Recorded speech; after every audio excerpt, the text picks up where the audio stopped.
This channel does not promote any violent, harmful, or illegal activities. All content provided by this channel is meant for an educational purpose only.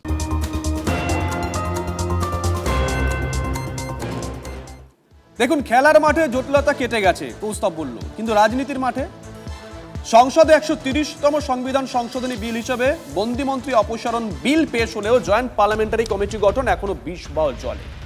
কেন বিষবাও জলে? সূত্র কি বলছে? জ্যোতির্ময় আমাদের সঙ্গে রয়েছেন টেলিফোনে, আমাদের সহকর্মী জ্যোতির্ময়। দেখো, সংসদীয় রীতিনীতি মেনে যে প্রতিবাদ করার ধরন আমরা এতদিন দেখে এসেছি, এবার কিন্তু তার থেকে সম্পূর্ণ অন্য পথে হাঁটতে শুরু করেছে বিরোধীরা, এবং এই পথ দেখানোর ক্ষেত্রে তৃণমূল কংগ্রেস অত্যন্ত গুরুত্বপূর্ণ ভূমিকা পালন করছে। তার কারণ, যখন সংসদের অভ্যন্তরে বিল পেশ করা হচ্ছিল, যখন অমিত শাহ বিল পেশ করছিলেন, কংগ্রেস সহ একাধিক পার্টি উঠে দাঁড়িয়ে বিলের পেশের বিপক্ষে যখন তারা বক্তৃতা করছিলেন, ঠিক সেই সময় তৃণমূল কংগ্রেস তারা ওয়েলে নেমে লাগাতার বিক্ষোভ দেখায়। এর পরবর্তী ক্ষেত্রে তৃণমূল কংগ্রেস সিদ্ধান্ত নেয় যে জয়েন্ট পার্লামেন্টারি কমিটিতে স্পিকারের তরফ থেকে নাম চাওয়া হলেও তারা কোনো নাম জমা দেবে না। একই পথে হাঁটে আম আদমি পার্টি, একই পথে হেঁটেছে সমাজবাদী পার্টি এবং তার পরবর্তী ক্ষেত্রে শিবসেনা।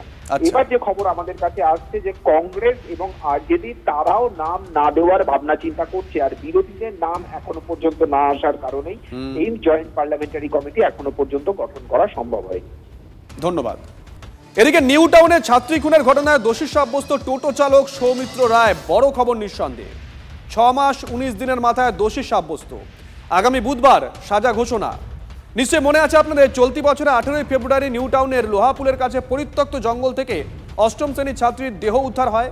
নমুনা সংগ্রহ করার পর সিসিটিভি ফুটেজ দেখে সৌমিত্র রায়কে গ্রেপ্তার করে পুলিশ। সৌমিত্রের বিরুদ্ধে ছাত্রীকে খুন ধর্ষণের অভিযোগ ওঠে। পক্সো আইনের ধারায় 411 পাতা চার্জশিট পেশ করে পুলিশ। 60 জনের বেশি সাক্ষীর বয়ান নেওয়া হয়। আজ সৌমিত্রকে দোষী সাব্যস্ত করে বারাসত আদালত। 2027 নয়, 2026-এর পুজোর আগে বউবাজারে বাড়ি তৈরি করে দেওয়ার নির্দেশ কেএমআরসিএলকে। মেয়রের বৈঠকে এমনটাই সিদ্ধান্ত। Kolkata metro railway corporation limited বউবাজারে বাড়ি তৈরি করে দেওয়ার জন্য সময়সীমা নিয়েছিল 2027 সালের অক্টোবর পর্যন্ত। এই প্রস্তাবকে খারিজ করে ফিরহাদ হাকিম 2026 সালের পুজোর আগেই বউবাজার এলাকায় বাড়ি তৈরি করে দেওয়ার জন্য নির্দেশ দিলেন। আজ কলকাতা পুরসভায় কেএমআরসিএল, কলকাতা পুরসভা এবং বউবাজারে বাড়িহারা বেশ কয়েকজনকে নিয়ে উচ্চ পর্যায়ের বৈঠক করেন কলকাতার মেয়র। ফ্ল্যাট বা আবাসন নয়, তৈরি করে দেওয়া হবে বাড়ি। নতুন 24টি বাড়ি তৈরি হচ্ছে পুরনো নকশাতেই। এতে মেট্রোর খরচ হবে 27 কোটি টাকা। আংশিক ক্ষতিগ্রস্ত 15টি বাড়ির সংস্কারও শুরু হয়েছে, এতে খরচ 6 কোটি টাকা। মোট 74টি পরিবার তাদের ঠিকানা ফিরে পাবে। মেট্রো চলাচলের জেরে কোনোভাবে যদি বাড়িতে ফাটল ধরে বা ভেঙে পড়ে, তখন যাদবপুর বিশ্ববিদ্যালয়ের পরামর্শ অনুযায়ী কাজ করা হবে।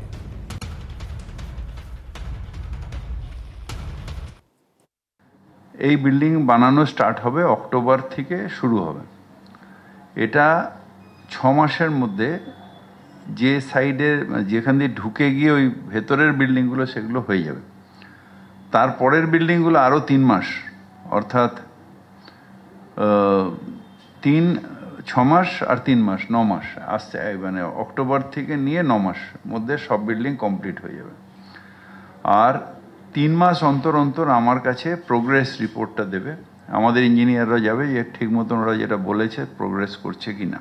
আমার মনে হয় 1 বছরও লাগবে না, তারাই হয়ে যাবে। আলোচনা হয়েছে, কিন্তু আমাদের ওদের মিনিটস আসলে তবেই তো আমরা আমাদের সঙ্গে কথা হয়েছে। আগে কাগজটা বেরোক, আমি জানাবো।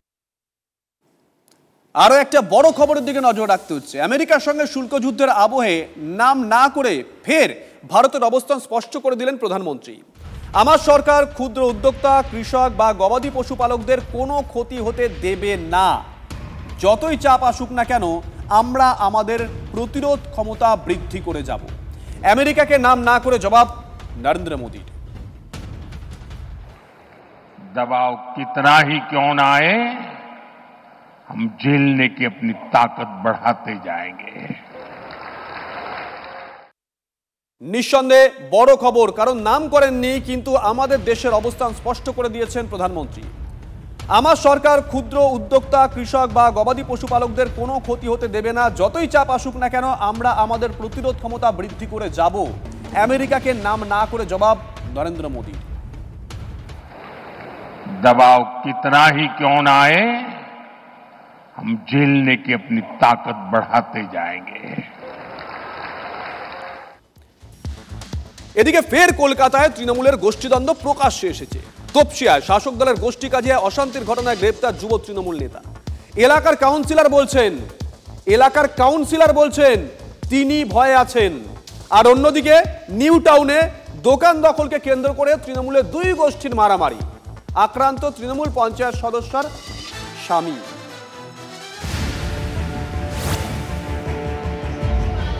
খাস কলকাতায় তৃণমূল কাউন্সিলর ভয়ে আছেন। 18ই আগস্ট তপসিয়ার ধারাপাড়ায় তৃণমূলের কোন্দলে বোমাবাজিতে জখম হন কয়েকজন। সেই ঘটনায় 30 জন গ্রেপ্তার হয়েছিলেন। এবার গ্রেপ্তার হলেন 59 নম্বর ওয়ার্ডের যুব তৃণমূল নেতা তাবরেজ আলম। গ্রেফতার হন তার বাবাও। এলাকার কাউন্সিলর তার দলেরই যুবনেতার সম্পর্কে কি বলছেন দেখুন। ছাড়া পেলে এরা আমার একটা মাত্র ছেলে, আমার ছেলের সঙ্গে কি করবে বা আমার সঙ্গে কি করবে। কাউন্সিলর বলে এরা আমাকে মানে না। লোক 200 টাকা করে চাঁদা নেয় দোকানদারদের, এমনকি আমি শুনেছি রিক্সাওয়ালাদের থেকেও 10 টাকা করে নেয়। ধৃত তাবরেজের বিরুদ্ধে বেআইনি নির্মাণ, তোলাবাজি সহ একাধিক অভিযোগ করছেন স্বয়ং কাউন্সিলর। সেখানে বিরোধীরা তো আঙুল তুলবেনই। তৃণমূলের ঘরের লড়াই, কে খাবে আর কে খাবে না তার লড়াই, এ সারা রাজ্য জুড়ে চলছে। প্রশাসন কঠোর ব্যবস্থা নেবে যদি অপরাধ করে থাকে, সে তৃণমূলের পতাকা তলে থাকলেও, এটা সিপিএম বা বিজেপি নয়। বিজেপি হলে রেপিস্টকে, গণধর্ষককে মালা দিয়ে জেল থেকে বের করে এনে বরণ করে, আর সিপিএম সাইবারি লালসেলাম আজও বলে খুন করার পরে। কাজিয়ার ছবি নিউ টাউনেও দোকানের দখলদারি নিয়ে তৃণমূলেরই দুই গোষ্ঠীর মধ্যে বচসা, মারামারি। নিউ টাউনের ইউনিটেক গেট 2 মার্কেটের ঘটনা। রাজারহাট পাথরঘাটা গ্রাম পঞ্চায়েতের তৃণমূল সদস্য নাসরিন সুলতানার স্বামী শাহিনুর রহমানকে বাঁশ, লাঠি, রড দিয়ে বেধড়ক মারধরের অভিযোগ দলেরই অন্য গোষ্ঠীর বিরুদ্ধে। অভিযোগ ওই গ্রাম পঞ্চায়েতেরই সদস্য শাহানুর মোল্লার বিরুদ্ধে। 100 দিনের কাজের দাবিতে পঞ্চায়েতে ডেপুটেশন দিতে গিয়ে আক্রান্ত সিপিএম, মাথা ফাটল বাম যুব নেতার। ঘটনাকে ঘিরে উত্তেজনা গুরাপের ভাস্তারা গ্রামে। তৃণমূল আশ্রিত দুষ্কৃতীদের বিরুদ্ধে হামলার অভিযোগ। থানার সামনে বিক্ষোভ সিপিএমের, অভিযোগ অস্বীকার তৃণমূলের।